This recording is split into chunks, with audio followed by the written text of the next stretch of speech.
नमस्कार, मैं हूं संजय शर्मा। आप देख रहे हैं 4 PM न्यूज नेटवर्क।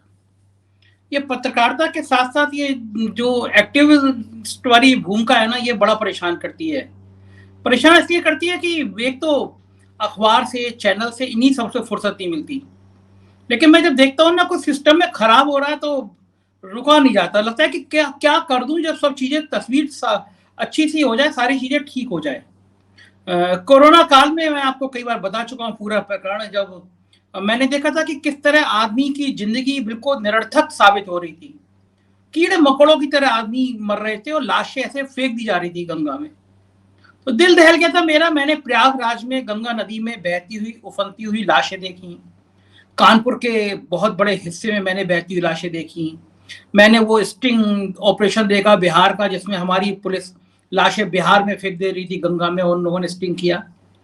और उसके बाद गंगा नदी की जो हालत थी, मैंने वो खराब होती हुई हालत देखी।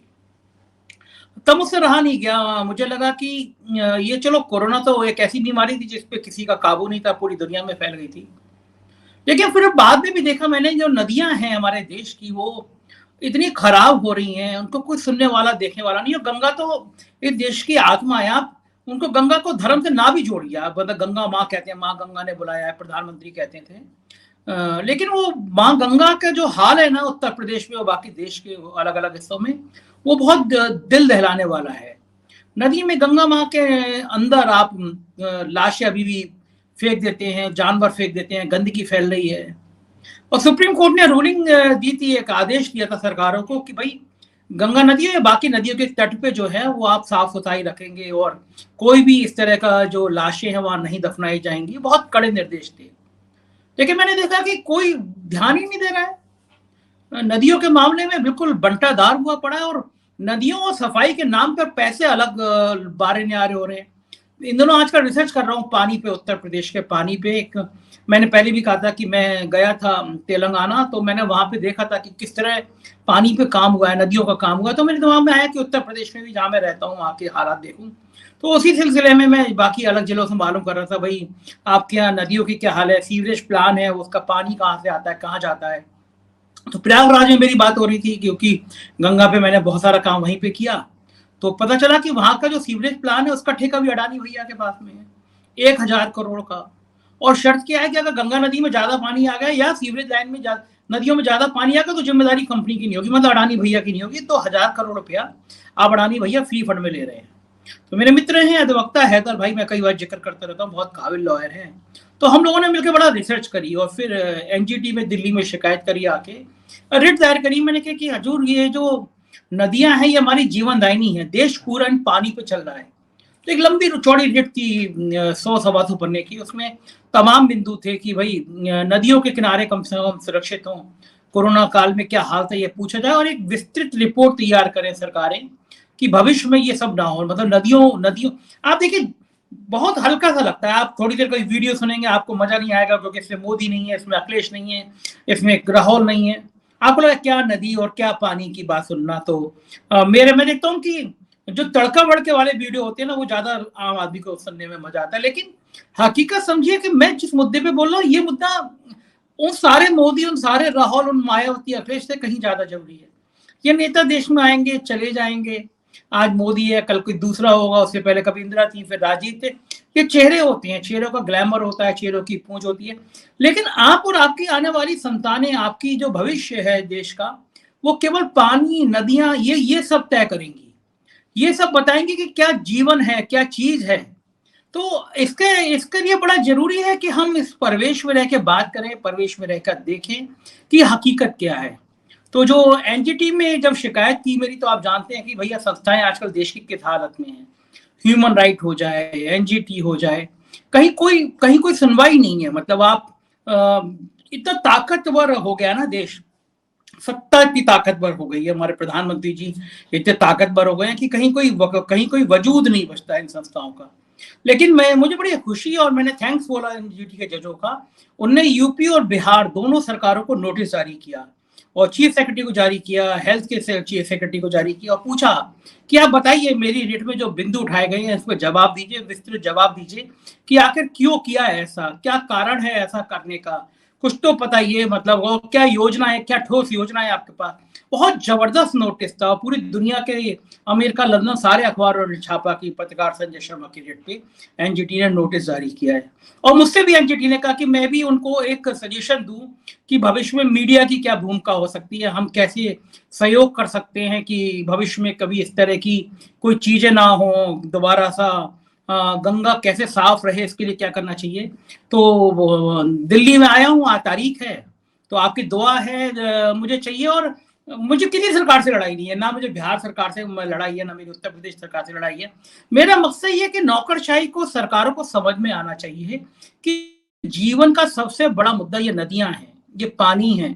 ये नहीं रहेगा ना तो आपका सब कुछ बेकार हो जाएगा। आप तत्काल में आप बहुत बड़ा एम्पायर बना सकते हैं, सत्ता आप आज आपके 300 विधायक एमपी, कल को 400 एमपी, आज आपके 270 विधायक, कल 370 विधायक, लेकिन सब बड़ी छड़े के।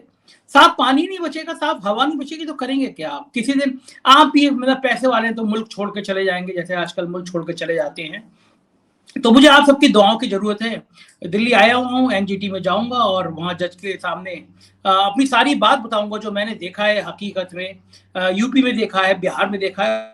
और माननीय न्यायमूर्ति जी जो हैं, चूंकि बहुत इंपॉर्टेंट है एनजीटी, सुप्रीम कोर्ट के रिटायर्ड जज वहां बैठते हैं, तो मैं उनसे रिक्वेस्ट करूंगा कम से कम एक ठोस योजना तैयार करने का निर्देश है सरकारों को, और 1 महीने के अंदर ये मांगे कि सरकार का के पास क्या प्लान है कि गंगा को कैसे बचाएंगे, नदियों को कैसे बचाएंगे, पानी कैसे संचय करेंगे। और ये लड़ाई लड़ूंगा मैं, हर हालत में लड़ूंगा। मतलब वो मुझे और जैसे मैंने एनजीटी में किया था तो उसी दिन सोच लिया था कि अगर एनजीटी नहीं सुनेगा तो मैं सुप्रीम कोर्ट में भी जाऊंगा, क्योंकि ये मुद्दे उठाने चाहिए। और उत्तर प्रदेश में पानी के ऊपर भी मैं काम करूंगा। मैंने आप लोगों से पहले भी कहा था कि मेरे संग इस अभियान में जुड़िए, तो मेरे पास मुझे बड़ी खुशी है, सैकड़ों हजारों लोगों ने मुझे हौसला बढ़ाया।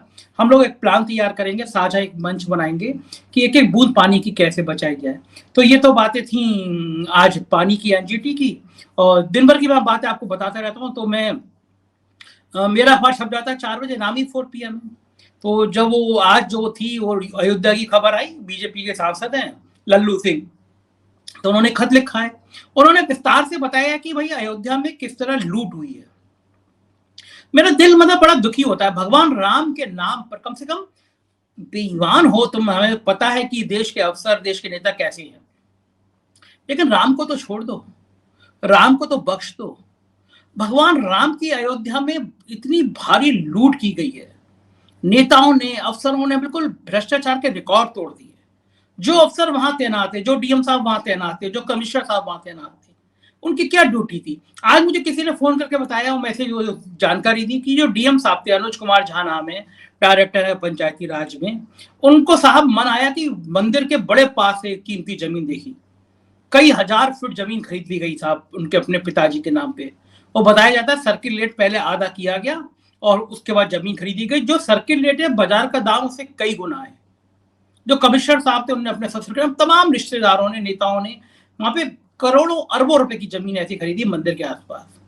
क्या भगवान नहीं देखता होगा कि जहां पे उनका मंदिर बनना है, जहां पे वही ये बेईमान अफसर हैं, इनका इनका क्या हश्र होना चाहिए। आप खुद दिल पे हाथ रख के बताइए। योगी जी पैसा नहीं लेते, लेकिन इन अफसरों को क्यों क्यों छोड़ दिया उन्होंने। एक जांच सेटअप की गई मामूली से पीसीएस अफसर को। अब सोचो जो आईएएस है, जो कमिश्नर है, उसकी जांच वो पीसीएस अफसर करेगा। और ये जो करोड़पति अरबपति होते हैं, ये लोग कैसे जांच दबा देते हैं, क्या आपको पता नहीं। तो मैं बता रहा था, मैं फ्लाइट में बैठा, अखबार वायरल हुआ 4 बजे और मेरी फ्लाइट थी उसी समय की। अब मेरे फोन की घंटी मैंने जल्दी से फोन बंद किया, फ्लाइट शुरू हो रही थी, दिल्ली उतरा हूं। दिल्ली में होटल में चेक इन नहीं कर पाया, तब तक कम से कम 50, 60, 70 फोन। होता है ना कि अफसरों के चमचों की भी एक लंबी चौड़ी फौज होती है भाई। वो अफसर जो अफसरों की महिमा मांग शुरू कर देते हैं, यार ये अफसर तो बड़ा ईमानदार था। मैंने उनको ये दस्तावेज देख लो, दस्तावेज बता दो। अफसरों का मुंह फूल गए, भैया देखो हमारी खबर छप गई। लेकिन ये शुरुआत है। अभी भी मुझे आधे घंटे पहले फोन आया किसी ने, ऐसी खबरों सुनने के बाद लोग बताते हैं। और उन्होंने कहा कि ये ज्वाइंट डायरेक्टर है एजुकेशन में, पत्नी बीजेपी की नेता बन गई, होटल बनाया है अयोध्या में और होटल की कीमत 100 करोड़ से ज्यादा की है।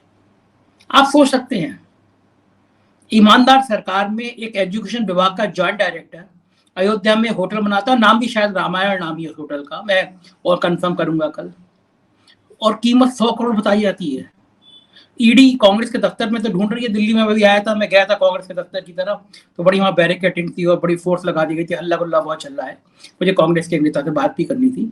तो यहाँ तो ईडी पहुंचने वाली थी, अयोध्या में ईडी क्यों नहीं पहुंच रही? पूछे जेडी साहब, आप जो है वो 100 करोड़ की संपत्ति कहाँ से ले आए?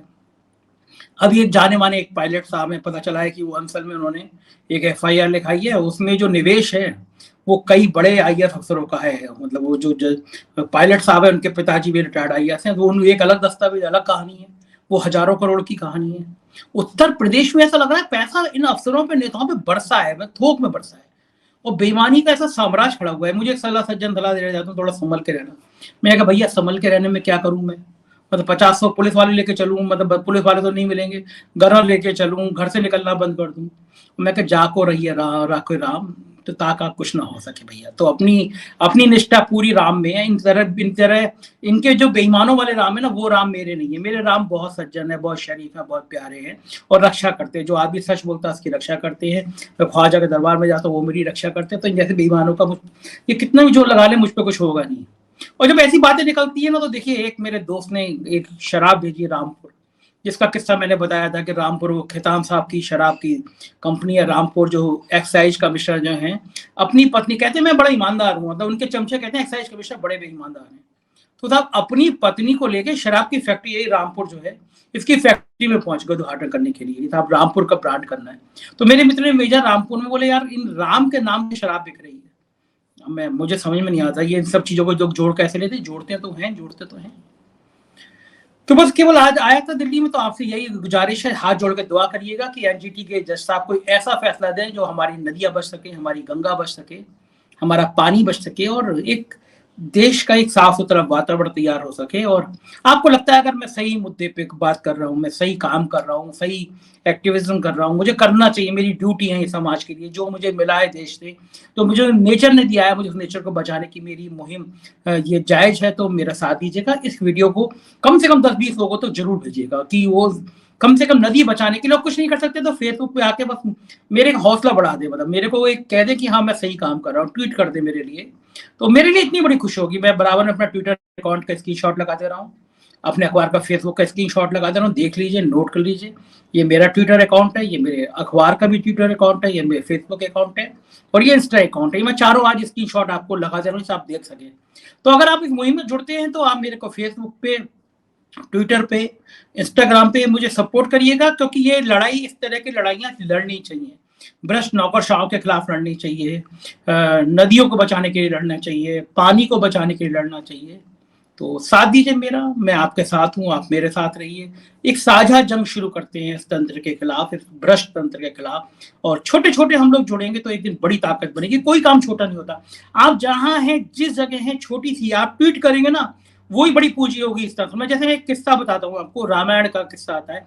भगवान राम अयोध्या जा रहे थे श्रीलंका पर चढ़ाई करने के लिए, तो वो पुल बनना था, तो रेत का एक पुल बड़ा तैयार होना था, चींटी छोटा सा रेत का कण एक दबा के जा रही थी।